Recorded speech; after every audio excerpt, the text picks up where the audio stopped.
प्रिय भक्तजनों, आज शुक्रवार के दिन सुनिए संतोषी माता की कथा। माता की आशीर्वाद आप सभी पे हमेशा बनी रहे। यदि आप शुक्रवार के दिन संतोषी माता की कथा का श्रवण करते हैं तो आने वाले जीवन में जितनी बाधाएं होती है, माता उनकी रक्षा अवश्य करती हैं। बहुत समय पहले की बात है, एक बुढ़िया माई रहती थी। उनके 7 बेटे थे। 6 बेटे कमाने वाले थे और एक बेटा निकम्मा था। बुढ़िया माई 6 पुत्रों का जूठा 7वें को देती थी। 7वां पुत्र एक दिन अपनी पत्नी से बोला, देखो मेरी माता का मुझ पर कितना प्रेम है। उनकी पत्नी बोली, प्रेम क्यों नहीं होगा, सबका जूठा बचा हुआ आपको जो खिलाती है।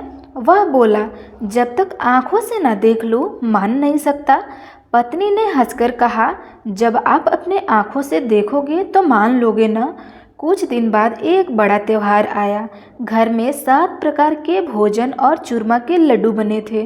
वह पत्नी की बात को जांचने के लिए सिर दर्द का बहाना बनाकर पतला कपड़ा सिर पर ओढ़कर रसोई में जाकर के सो गया और कपड़े में से सब देखता रहा। छठों भाई भोजन करने आए।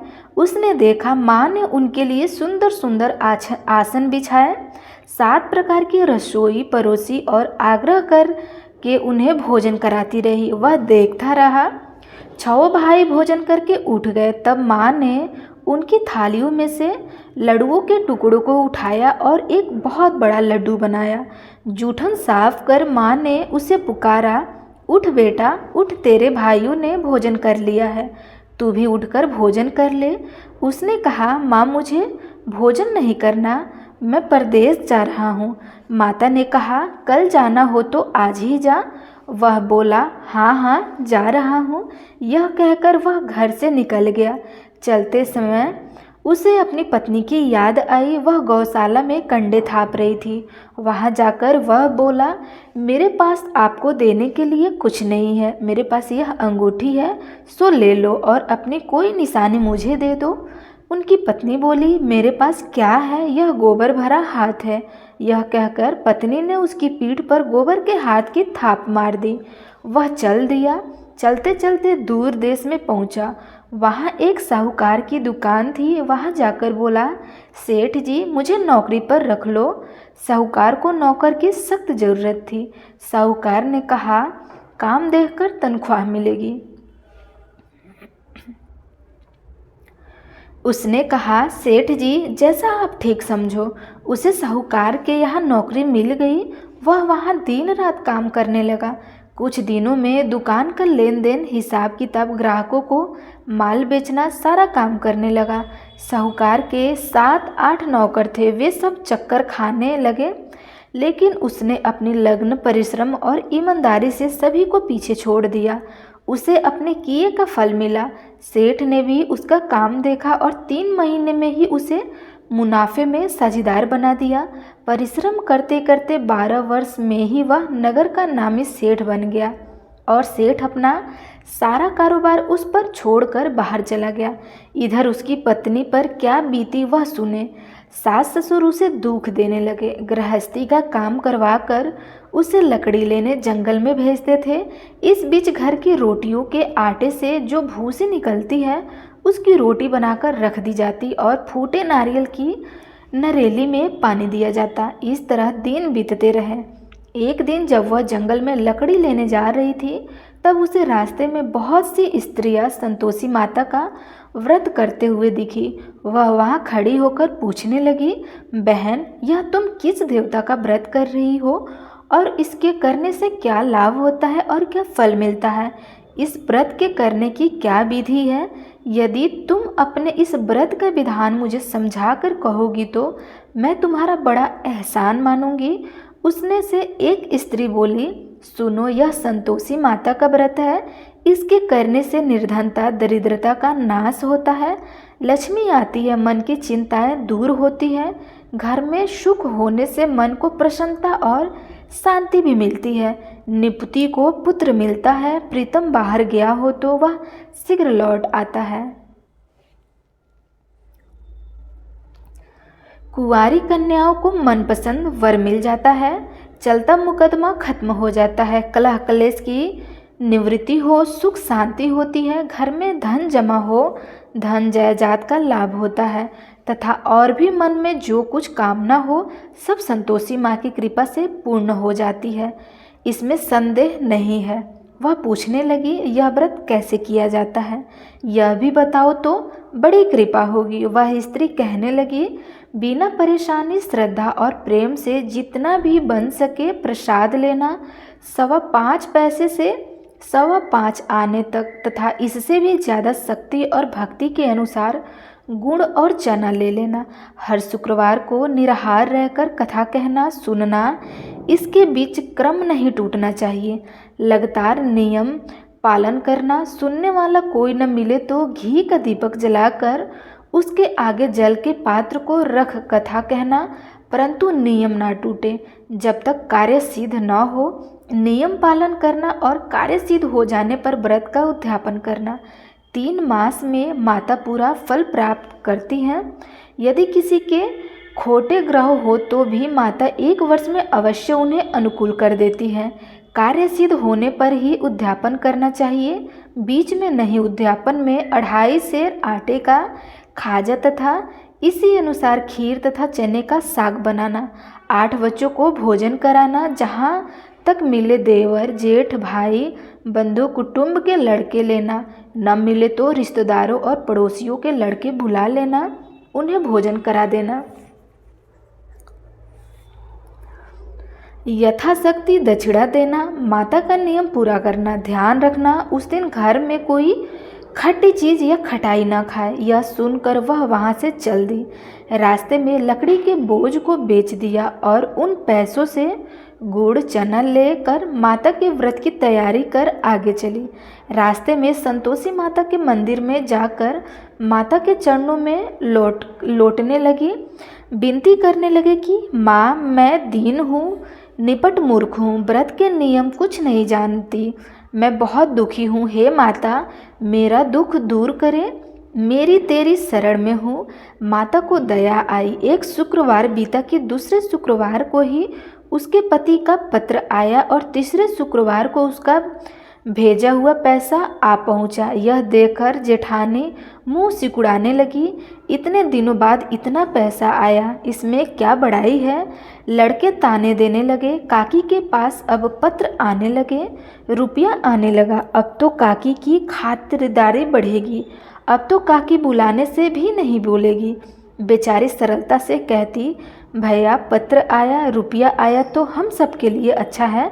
ऐसा कह करके आंखों में आंसू भरकर संतोषी माता के मंदिर में जाकर मातेश्वरी के चरणों में गिरकर रोने लगी। माँ, मैंने तुमसे पैसा नहीं मांगा, मुझे पैसे से क्या काम, मुझे तो अपने सुहाग से काम है। मैं तो अपने स्वामी के दर्शन और सेवा मांगती हूँ। तब माता ने प्रसन्न होकर कहा, जा बेटी, तेरा स्वामी जल्द ही आएगा। यह सुनकर खुशी से बावली हो वह घर आकर काम करने लगी।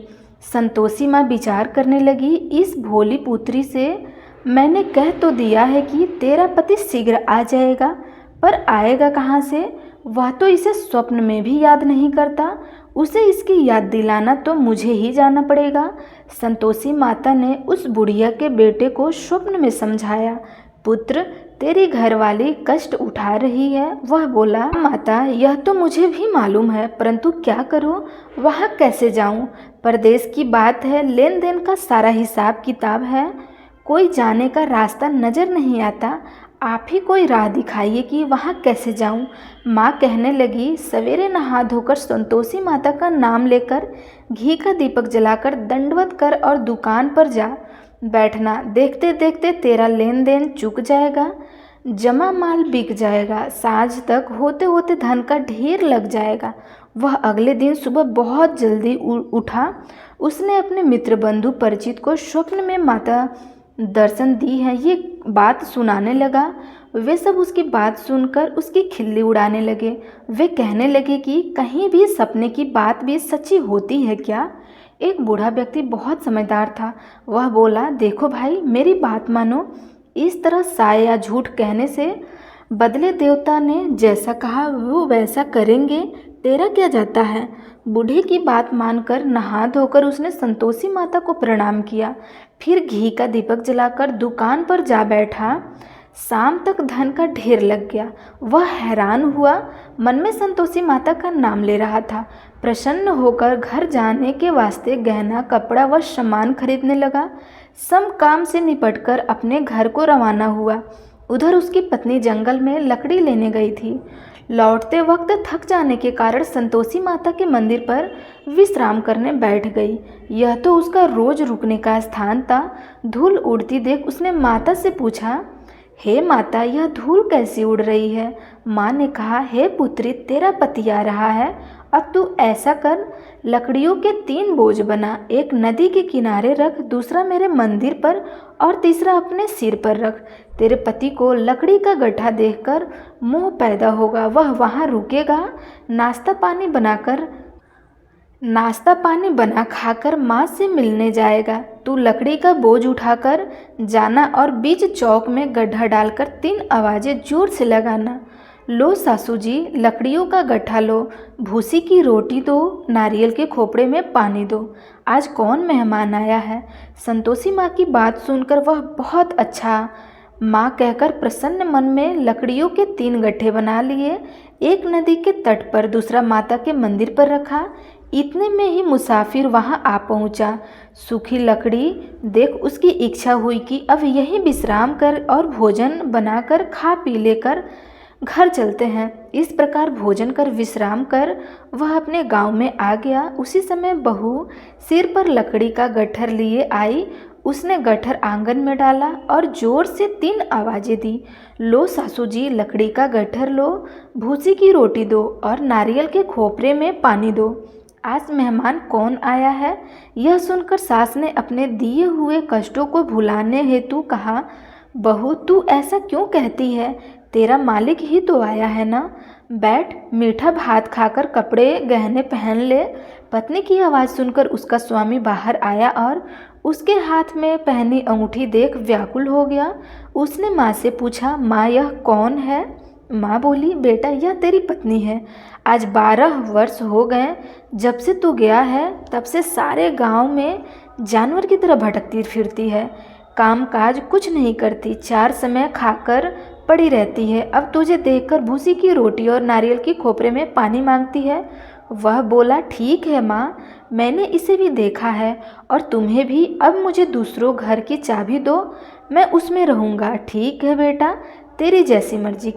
ठीक है बेटा, जैसी तेरी मर्जी कह करके माँ ने ताले का गुच्छा बेटे के सामने रख दिया। उसने दूसरे घर को खोलकर सारा सामान जमाया। एक ही दिन में वहाँ राजा के महल जैसा ठाट बाट बन गया। अब क्या था, वह सुख भोगने लगी। अगला शुक्रवार आया तो उसने पति से कहा, मुझे संतोषी माता का उद्यापन करना है। पति बोला, बहुत अच्छी, खुशी कर लो। वह उद्यापन की तैयारी करने लगी।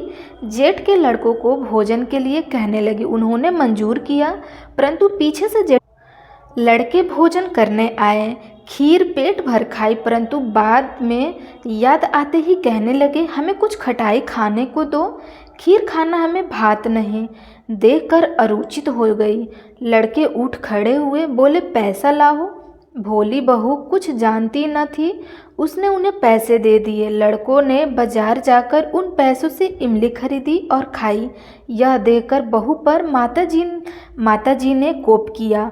राजा के दूत उसके पति को पकड़कर ले गए। जेठ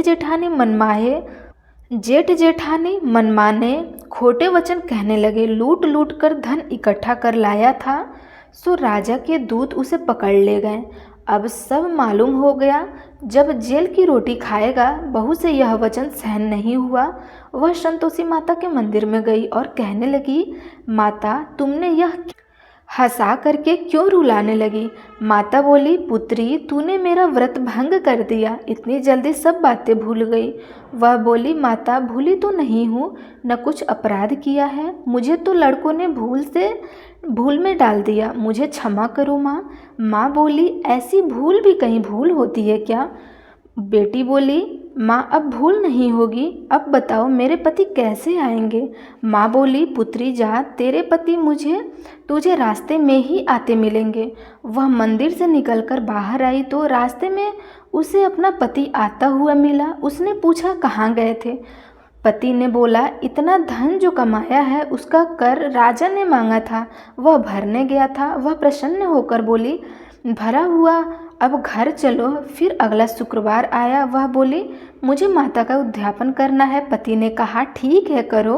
वह फिर जेठ के लड़के से भोजन को कहने गई। जेठानी ने लड़कों को सिखा दिया कि तुम पहले ही खटाई मांगना। लड़के भोजन करने बैठे, परंतु भोजन के पहले ही कहने लगे कि हमें खीर पूरी नहीं भाती, जी बिगड़ता है, कुछ खटाई खाने को दो। बहू बोली, खटाई खाने को नहीं मिलेगा, खाना हो तो खाओ वरना चले जाओ। उसने उठकर चले जाने पर उनके ब्राह्मणों के लड़के बुलाकर भोजन करवाया। दक्षिणा की जगह उन्हें एक फल दिया। इसमें संतोषी माता प्रसन्न हो गई। माता की कृपा से 9 माह बाद उसको चंद्रमा के समान एक सुंदर सा पुत्र प्राप्त हुआ। पुत्र को लेकर वह प्रतिदिन संतोषी माता के मंदिर में जाने लगी। माँ ने सोचा कि यह रोज आती है, अब क्यों न मैं ही इसके घर चलूँ, इसका आसरा देखूँ तो सही रहेगा। यह विचार कर माता ने भयानक रूप बनाया। गुड़ और चने से सना मुख, ऊपर से शुंड के समान होठ, उस पर मक्खियाँ भिनभिनाती रही थी। दहलीज पे पैर रखते ही उसकी सास चिल्लाई, देखो रे, कोई चुड़ैल डाकिन चली आ रही है, लड़को इसे भगाओ नहीं तो सबको खा जाएगी। बहू रोशनदान से देख रही थी। वह प्रसन्न हो उठी, आज मेरी माता मेरे घर आई है। यह कहकर दूध पीते बच्चों को गोद से उतार दिया।